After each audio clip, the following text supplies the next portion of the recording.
is cheating? Most would say that divulging test answers or questions, or looking at another's work to copy is cheating. But what about collaboration? Should students be able to work together on homework or other assignments without penalty? A survey at Rutgers University in 1998 asked students, on what aspect of academic integrity are you most unclear? The majority of students responded with collaboration.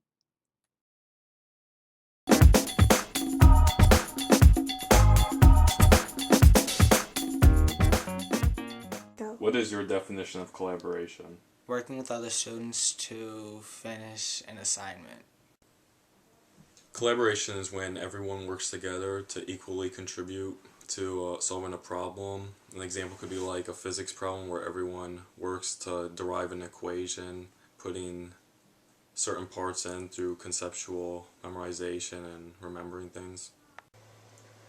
My definition of collaboration is when students work together, giving each other ideas to finish the assignment together. What do you think is the difference between collaboration and cheating? I think in cheating, you just take somebody else's work and take their answers and finish your assignment based on that. In collaboration, you actually work together and finish the assignment kind of on your own. The main difference between collaboration and cheating is in cheating, people represent other people's work as their own. It's kind of like plagiarism. Well, I think cheating is when someone shows their work as their own, if someone else did it, because they're not showing that they actually know the material that they're supposed to know. Does collaboration happen often at your school? How about cheating? I think my friends and I, we collaborate on assignments a lot. We work together to finish it, but I feel like I do see cheating a lot. People just take other people's homework and copy it just so they can finish it. I would say, yeah, collaboration does happen. I mean, you see people working together to solve problems, but I think cheating happens more. I mean, kids will grab each other's homework and just start copying answers down. I think collaboration happens a lot in our school. Teachers give us collaborative assignments a lot so we can work together on those. But I also think that cheating happens sometimes, but the school does a good job of laying out the consequences. We know what we're getting into, and I don't think it happens as much as it could. Do your teachers have specific rules about working in groups? I don't really know. We just do it anyways. I don't think so, but I don't listen in class. I don't think so. I mean, usually we just work in groups and see what happens, but we just wait for a teacher to tell us, I mean, if it's not okay. But before one can make judgments on the merits of collaborative learning, it is important to understand exactly what it is. According to Kenneth Brophy in his essay, Collaborative Learning and the Conversation of Mankind, the idea of collaborative learning came from the efforts of British teachers and researchers in the 1950s and 1960s. After studying the interaction of medical students with their teaching physician, researcher M.L.J. Abercrombie concluded that the medical students who learned to make a diagnosis as a group, quote, acquired good medical judgment faster than individuals working alone. If collaboration is working jointly with others, especially in an intellectual endeavor, what is the student confusion? Is this happening in universities across the country? The answer is yes. In fact, the largest cheating scandal to occur at the Massachusetts Institute of Technology, or MIT, involved confusion over collaboration.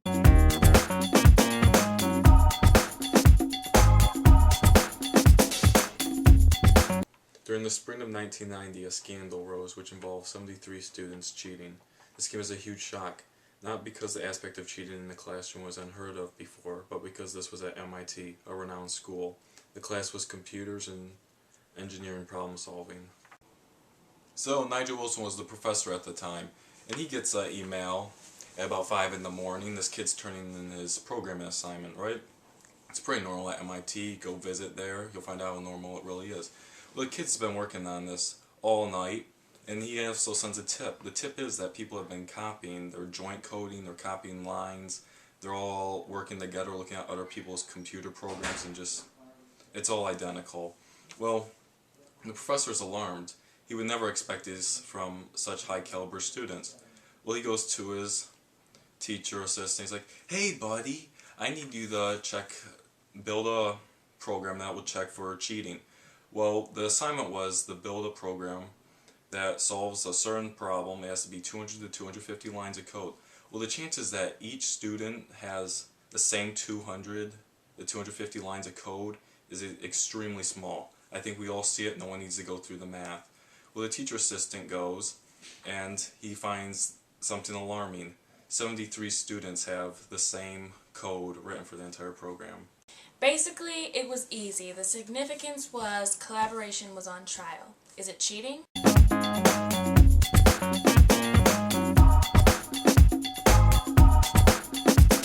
In 1999, Rutgers professor and researcher on academic integrity, Donald McCabe, conducted a nationwide survey among college students. He found that less than 25% of students believed that collaboration counted as cheating, even in cases when the professor was clearly against it. In an interview with Synfax Weekly, McCabe said, quote, "Many students have convinced themselves that they learn more when working in groups, and thus this is an acceptable strategy, no matter what directions the instructor has given."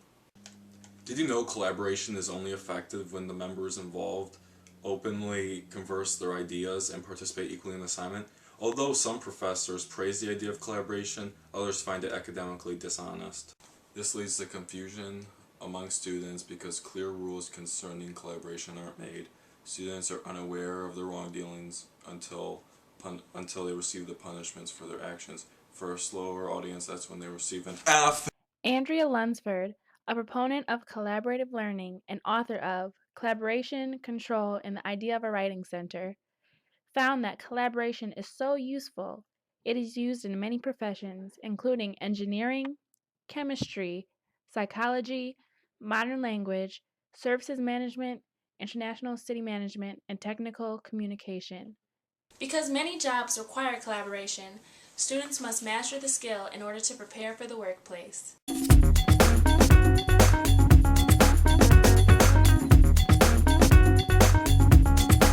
However, there are also issues with collaboration in schools. Often, plagiarism becomes an issue. One student may be stuck with more work than another.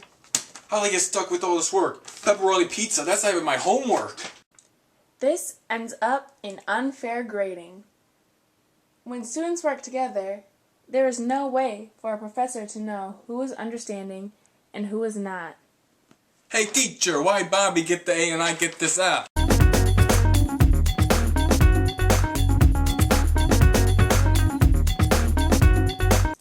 Rather than confusing students with punishments without set guidelines, professors should talk to students, warning them of the problems of collaboration. Class collaboration should not be used just to receive answers. I don't need a bunch of kids coming together and go, "Ooh, what'd you get for problem 5?" and just start copying that down. That's not collaboration. Collaboration is when everyone gets together, works in equal amounts, everyone's contributing to the problem to find the solution.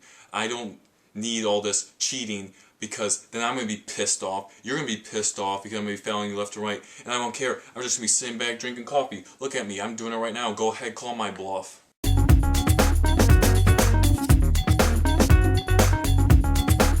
So Matt, is collaboration cheating?